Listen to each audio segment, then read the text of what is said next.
एक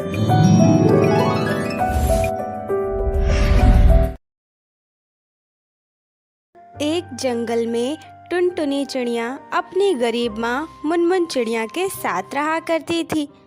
टुनटुनी के पिता इस दुनिया में नहीं थे। टुनटुनी की माँ किसी तरह अपनी बेटी को पाल रही थी। टुनटुनी एक बच्ची थी और बच्चों को तो होली का त्योहार बहुत पसंद होता है। कुछ ही दिनों में होली का त्योहार आने वाला था। टुनटुनी चिड़िया होली के लिए बहुत खुश थी। माँ, तुम कहती थी ना कि जब मैं बड़ी हो जाऊंगी तब तुम मुझे होली खेलने दोगी। तुम मुझे बचपन से ही होली नहीं खेलने देती। पिछले साल भी तुमने यही कहा था कि अगले साल से होली खेलना, तो इस बार तो मैं होली खेल सकती हूँ ना माँ। तुम मेरे लिए बहुत सारे अलग अलग रंग ले आना, मुझे खूब मजा आएगा होली खेलने में। हाँ बेटा, मैंने कहा था इस बार मैं तुम्हें होली जरूर खेलने दूंगी और तुम्हारे लिए रंग भी लेकर आऊंगी। तुम चिंता मत करो, जाओ जाकर खेलो। टुनटुनी खुशी खुशी वहाँ से चली जाती है और मुनमुन चिड़िया परेशान हो जाती है। मैंने टुनटुनी से तो कह दिया कि इस बार मैं उसे होली खेलने के लिए रंग ला कर दूंगी, लेकिन मैं रंग कहाँ से लाऊंगी? हमारे यहाँ तो रंग इतने महंगे मिलते हैं। मेरे पास तो 2 वक्त का खाना खाने के लिए भी ठीक से पैसे नहीं हो पाते, तो मैं रंग कैसे खरीदूंगी? खैर, जो भी हो, इस बार मैं अपनी बेटी को मना नहीं करूंगी। इस तरह धीरे धीरे दिन बीत जाता है। अब होली बहुत जल्द आने वाली थी। माँ देखो, अब तो 2 दिनों के बाद होली है। तुम मेरे लिए अब तक रंग खरीद कर नहीं लाई। तुम कब रंग लाओगी माँ? जल्दी से ले आओ ना। हाँ बेटा, तू चिंता मत कर, अभी तो 2 दिन बाकी है ना, मैं रंग खरीद कर ले आऊंगी। अगली सुबह मुनमुन चिड़िया कालू कौवे के दुकान में जाती है, जो रंग बेच रहा था। कालू भैया, ये रंग कैसे दिए? ये तुम्हारी औकात से बाहर के रंग हैं, समझी? ये बहुत महंगे हैं, तुम इसे नहीं खरीद पाओगी। जाओ जाओ, कहीं और जाकर देखो। कालू भैया, ऐसा क्यों कह रहे हैं? आपको तो पता है इस जंगल में सिर्फ आप ही रंग बेचने का काम करते हैं, यहाँ और कोई रंग नहीं बेचता। आप बताओ, ये कितने के रंग हैं? ये 200 रुपए का एक पैकेट आता है। बताओ, है तुम्हारे पास 200 रुपए?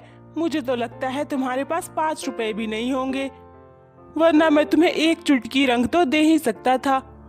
ये मामूली सा रंग गुलाल इतना महंगा है, फिर मैं अपनी बेटी के लिए ये रंग गुलाल कैसे खरीदूंगी?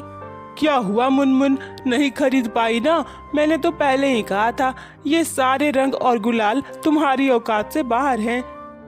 कालू भैया, आप मेरी मदद कर दीजिए। आप मुझे थोड़े बहुत रंग गुलाल दे दीजिए, मैं आपको कुछ दिनों में पैसे दे दूंगी। मैं तुम जैसे भिखारन की मदद नहीं कर सकता। मैंने यहाँ कमाने के लिए दुकान लगाया है, बांटने के लिए नहीं। जाओ यहाँ से। अपनी माँ की ऐसी बेइज्जती होते हुए टुनटुनी चिड़िया देख लेती है और वो कालू कौवा से कहती है, कालू अंकल, आपकी हिम्मत कैसे हुई मेरी माँ से इस तरह से बात करने की? हमें कोई रंग नहीं खरीदना आपके पास से। अपना रंग आप अपने पास ही रखिए। देखिएगा, इस बार आपके रंग कोई नहीं खरीदेगा। आप तो भिखारी बन जाओगे, भिखारी। आज आपने मेरी माँ की बेइज्जती करके अच्छा नहीं किया। अच्छा, तो तेरी जुबान भी बहुत चलती है, बित्ती सी तो है और इतना बोलती है। चल निकल यहाँ से, वरना धक्के मार दोनों माँ बेटी को मैं यहाँ से भगा दूंगा। चलो माँ, हमें कोई रंग नहीं खरीदना। और हाँ माँ, अब मुझे कोई रंग गुलाल नहीं चाहिए। मुझे नहीं खेलनी होली। चलो घर चलो। टुनटुनी चिड़िया अपनी माँ को लेकर घर आ जाती है। माँ, मुझे माफ कर दो, मैं तुम्हारी मजबूरी नहीं समझ पाई। मुझे माफ करना माँ। तुम कितने मुश्किल से मेरे लिए कमाती हो और मुझे 2 वक्त का खाना खिलाती हो। चाहे खुद भूखी रह जाती हो, लेकिन मेरा पेट जरूर भरती हो। मैं फिर भी तुमसे फरमाइश करती रही, मुझे माफ करना। अरे बेटा, ये तू कैसी बातें कर रही है? तू तो अभी मासूम है, छोटी बच्ची है। तुझसे समझने की उम्मीद मैं कैसे कर सकती हूँ? बस मुझे माफ कर देना बेटा। मैं तेरी माँ हूँ, लेकिन माँ का फर्ज नहीं निभा पाई। तेरी एक छोटी सी ख्वाहिश भी मैं पूरी नहीं कर सकती। मुझ जैसी माँ को तो मर जाना चाहिए। ऐसा मत कहो माँ, पिताजी तो पहले ही छोड़कर चले गए। अब क्या तुम भी मुझे छोड़कर चली जाना चाहती हो? मेरे लिए जो भी किया मैं उसका एहसान कभी भी नहीं चुका पाऊंगी माँ। और मुझे कोई रंग नहीं चाहिए, मैं सच कह रही हूँ। मुझे कोई होली नहीं खेलना, तुम मेरे साथ हो, बस इतना ही काफी है।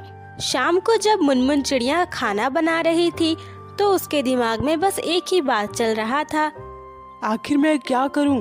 मैं अपनी बेटी के लिए रंग खरीद कर कहाँ से लाऊं? कोई मेरी मदद नहीं करने वाला है। काश मैं अपनी बेटी के लिए रंग बना सकती। ऐसा कहते ही उसके दिमाग में एक आइडिया आता है। अरे ये मैं कैसे भूल गई, मैं फूलों से भी तो रंग बना सकती हूँ, जिससे मेरी बेटी आराम से होली खेल सकती है। मुझे अभी के अभी जंगल में फूल लाने के लिए जाना होगा। मैं रंग बनाने वाले फूल लेकर आऊंगी जो प्राकृतिक भी होंगे और पैसे भी नहीं लगेंगे। मेरी बेटी होली भी खेल लेगी।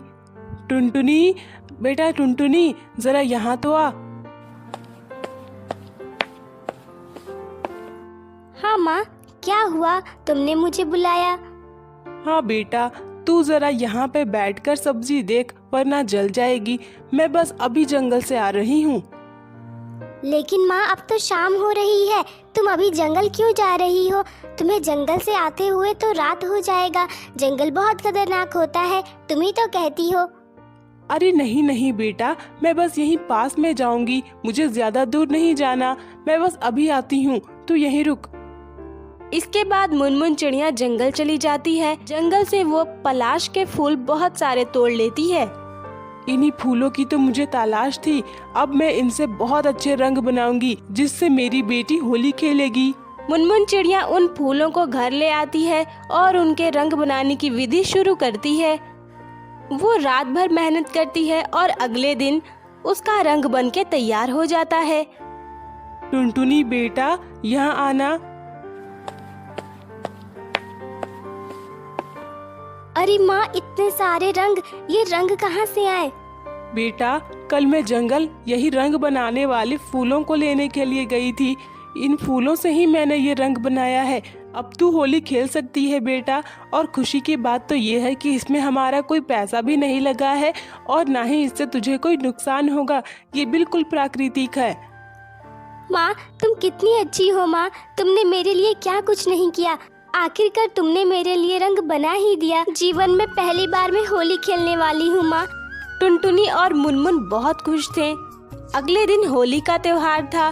टुनटुनी चिड़िया अपनी माँ के साथ खूब मजे से होली खेलती है। फिर दोनों माँ बेटी हंसी खुशी से रहने लगती हैं।